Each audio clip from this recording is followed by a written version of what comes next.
Vous voyez qu'au moment où le président Laurent Gbagbo prenait le pouvoir, il y avait toutes les sociétés de la Côte d'Ivoire qui étaient en faillite. Il y avait la CIR, il y avait aujourd'hui l'économie de la Côte d'Ivoire qui était fragilisée par le gouvernement de Bédié, par le PDCI, par aussi Alassane Dramane Ouattara qui a gouverné la Côte d'Ivoire. Oui, Alassane Dramane Ouattara a gouverné la Côte d'Ivoire. Oui, Bédié a gouverné la Côte d'Ivoire. Ils ont eu le temps de mettre en place leur plan d'économie, leur plan de gouvernement. Ils ont eu le temps de pouvoir amener la Côte d'Ivoire à un développement, mais ils ont eu le temps à piller la Côte d'Ivoire. Oui, ces hommes, aujourd'hui, ils se permettent de crier sur tous les toits. Je suis l'homme de la situation, je suis l'homme à tout faire. Ils vont aujourd'hui dans toutes les régions de la Côte d'Ivoire. Ils proposent à ces régions quels sont les milliards pour cette région pour être développée. Est-ce que nous avons besoin aujourd'hui de crier sur tous les toits? Quand vous criez sur tous les toits et vous bandissez aujourd'hui les preuves, il faudrait nous montrer la pratique. Alors le président Laurent Gbagbo, ayant ce plan de gouvernement, il n'a pas eu aujourd'hui ce soutien. Quand il est passé président de la Côte d'Ivoire, il a prêté un serment. Voilà, je respecte la Constitution. Voilà ce que je peux faire pour toute la Côte d'Ivoire. Si vous avez pris le temps de laisser ce monsieur, étant au pouvoir, mettre en pratique son plan de gouvernement, après les 5 années de gestion, nous pouvons nous mettre dans nos petits salons pour aujourd'hui l'accuser. Vous n'avez pas fait. Il vient d'être élu. L'économie de la Côte d'Ivoire étant fragilisée. Les bailleurs de fonds comme la Banque mondiale, le FMI, qui ne voulait pas nous sentir. En moins de 6 mois, le président Laurent Gbagbo, avec son équipe, ont amené aujourd'hui l'économie de la Côte d'Ivoire au beau fixe. Nous avons renoué avec la Banque mondiale. Nous avons renoué avec le FMI. Un souffle économique qui lui manquait, un souffle économique que certaines personnes du PDCI, certaines personnes lui ont arraché. Aujourd'hui, notre frère comme Henri Konan Bédié parle de la mauvaise gouvernance. Et il parle de la mauvaise gouvernance. Il dit à tous ceux qui veulent l'entendre, la Côte d'Ivoire a été construite par le PDCI pendant des années. Et le FPI est venu pour détruire ce que le PDCI a construit. Le FPI a détruit ça en un rien de temps. Ces hommes aujourd'hui qui se permettent de parler de la mauvaise gestion de la Côte d'Ivoire, vous connaissez ce qui est derrière leur dos. Vous connaissez de quoi ils ont été capables pour la Côte d'Ivoire. Vous connaissez aujourd'hui qu'est-ce qu'ils ont fait pour la Côte d'Ivoire. Vous connaissez aujourd'hui que ces hommes n'étaient pas venus pour réellement vous aider à pleurer ensemble, pour réellement vous aider à gouverner la Côte d'Ivoire, pour réellement vous aider à relever l'économie de la Côte d'Ivoire. Monsieur Oufo-Boigny a fait donc appel à Alassane Dramane Ouattara qui est venu aider la Côte d'Ivoire. La succession d'Oufo. Nous avons ce livre qui est ici. Ce livre nous permet de parler un peu d'Henri Konan Bédié. Voyez ce livre. Ce livre a été écrit par Jacques Bolin.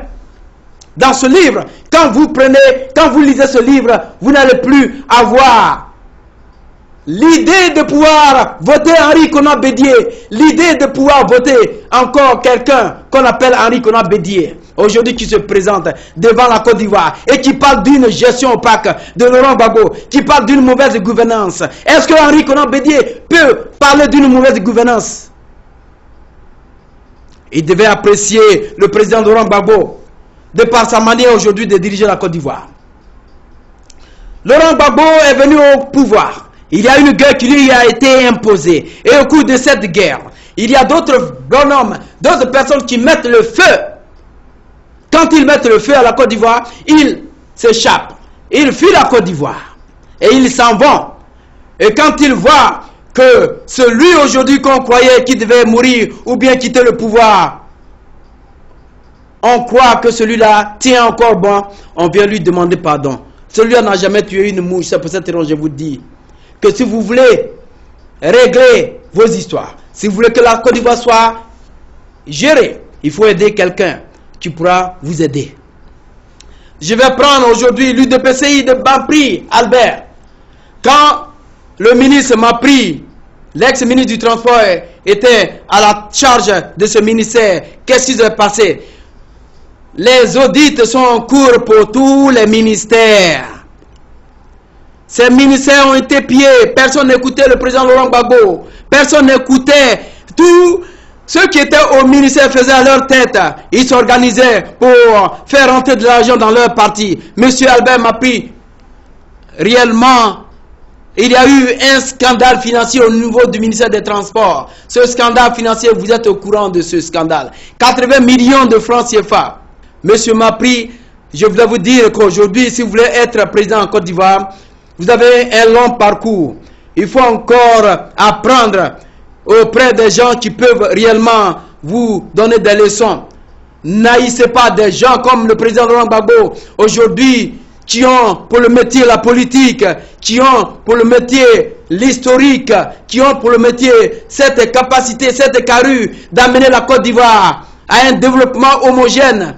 Même si le développement n'a pas été homogène, mais la refondation peut faire de manière que la Côte d'Ivoire persiste dans son développement. Qu'aujourd'hui, quand vous arrivez dans une région, cette région a tout ce qu'on a aujourd'hui au niveau de la capitale économique. Oui, ce monsieur a pleuré devant Houphouët-Boigny pour dire que je suis la personne pour diriger la Côte d'Ivoire. Je suis la personne, je veux gouverner la Côte d'Ivoire. Je veux apporter mon soutien, mon souffle économique à la Côte d'Ivoire. Nous n'avons que Houphouët-Boigny à construire la Côte d'Ivoire. Mais je voulais vous demander qu'aujourd'hui, tous ceux que nous avons dans le ministère et qui veulent réellement une gestion au niveau de la Côte d'Ivoire devaient écouter le président Laurent Gbagbo. Le président Laurent Gbagbo n'avait pas aujourd'hui le pouvoir sur tous ceux qui étaient dans le ministère. Chacun faisait à sa tête. Oui, chacun se faisait remplir des poches. Oui, chacun travaillait pour son parti. Nous avons vu le PDCI. Le PDCI vient à l'achat pour dire que voilà, le PDCI a construit la Côte d'Ivoire en plus de 30 ans. Mais le RPI est venu pour déstabiliser la Côte d'Ivoire. J'ai dit non. Qui a imposé la guerre à la Côte d'Ivoire? Est-ce qu'aujourd'hui, quelqu'un a une fois levé la main? Sinon, la communauté internationale a une fois levé la main pour accuser celui aujourd'hui qui est maître de la rébellion. Je voulais vous dire que monsieur le président Laurent Gbagbo, le président de la Côte d'Ivoire, le président qui aujourd'hui sait de quelle maladie souffrent tous les Ivoiriens, ce président doit être connu de tout le monde entier, aujourd'hui de l'Afrique tout entière. Il vient pour un changement qui va permettre toute l'Afrique à être développée, un changement qui va permettre à l'Afrique de ne pas avoir beaucoup de crédits. Oui, c'est pour cette raison qu'il est venu avec un plan de gouvernement. Il y a eu quelques réalisations seulement. Vous dire que la prochaine fois, nous allons revenir sur des sujets brûlants sur l'Afrique. Mais la Côte d'Ivoire, elle a besoin de vous. La Côte d'Ivoire a besoin des gens qui peuvent la gouverner. Des gens qui peuvent la gouverner pour ne pas que vous vous sentiez orphelin chez vous, dans votre propre pays. Merci donc de votre fidélité pour cette grande journée. Serge Gnawa, pour la réalisation de cette émission, l'animateur principal d'Ivoire TV Show, Africa Rendez-vous Connection, Couche Robert Newton à la réalisation de cette grande émission. Je voulais vous dire au revoir. Merci de votre grande fidélité pour cette émission d'Ivoire TV Show. Serge Gnawa, je vous retrouve prochainement dans une grande édition pour continuer cette émission. Mais retenez qu'avec ce livre, nous allons disséquer, sinon diagnostiquer la gouvernance, la gestion opaque de M. Henri Konan Bédié avec Alassane Dramane Ouattara. Je vous retrouve plus prochainement. Au revoir.